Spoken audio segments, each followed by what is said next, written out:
हेर्नुहोस् गाइस, आज मौसम कति राम्रो छ। हेर्नुहोस् माथि आकाशमा जुन लागिरहेछ। यो चाहिँ बिहान 5:30 भयो। यस्तो हुन्छ 5:30 मा। हेर्नुहोस् कस्तो राम्रो देख्छ पानी पानी समुद्रमा। त देखेको चाहिँ मेरो रिसोर्ट हो। यताको चाहिँ सिप हो। यताको आइल्यान्ड छ ठुलो। यो मेरो घर भयो।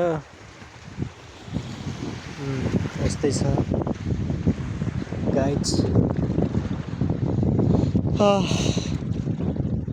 यस्तो कोही हुनुहुन्छ यस्तो समुद्रको बिचमा मैले यस्तो घर बनाएर बसेको छु।